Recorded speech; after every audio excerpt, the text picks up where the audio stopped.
Social media کے ناظرین السلام علیکم۔ آج جس ملک کے بارے میں ہم بات کرنے جا رہے ہیں وہ دنیا کا سب سے چھوٹا ملک ہے جس کا نام سی لینڈ ہے۔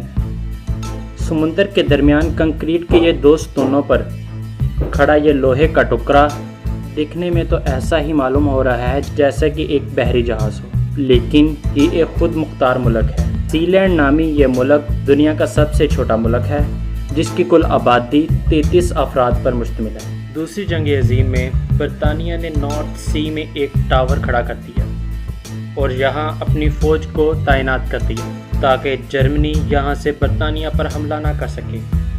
اس ٹاور کا نام رفلز ٹاور رکھ دیا گیا اور پھر جنگ ختم ہو گئی اور برطانیہ نے اپنی فوج کو واپس بلا لیا اور یہ ٹاور خالی ہو گیا۔ اور 1976 میں ایک میجر جس کا نام روئے تھا، اس نے اپنی بیوی جان پس کے ساتھ مل کر اس ٹاور پر قبضہ کر لیا اور 1977 میں وہ ہوا جو کوئی سوچ بھی نہیں سکتا تھا۔ جان پس نے اس کو ایک آزاد ملک ڈکلیئر کر دیا اور اس کے ٹاور پر اس ملک کا جھنڈا لہرا دیا۔ اس ملک کا اپنا پاسپورٹ، جھنڈا اور قومی ترانہ بھی ہے اور اس ملک کی ایک اپنی کرنسی بھی ہے جو کہ لوگ لین دین کے لیے وہاں پر استعمال کرتے ہیں۔ آمد و رفت کے لیے یہاں کے لوگ ہیلی کاپٹر کا استعمال کرتے ہیں۔ یہ ملک 1976 سے ابھی تک قائم ہے۔ کچھ برس پہلے اس ملک کے شہزادے نے اس ملک کو فروخت کرنے کے لیے اشتہار بھی دیا تھا اور اس کی قیمت 19.5 ملین ڈالر رکھی۔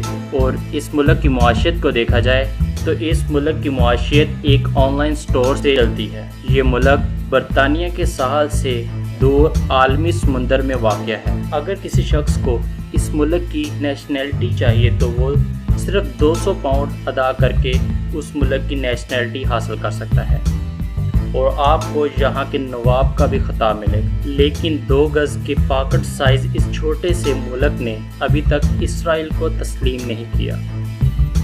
آپ لوگوں کو یہ جان کر بہت حیرانی ہوگی کہ اس ملک کی اپنی فٹ بال کی ٹیم بھی ہے۔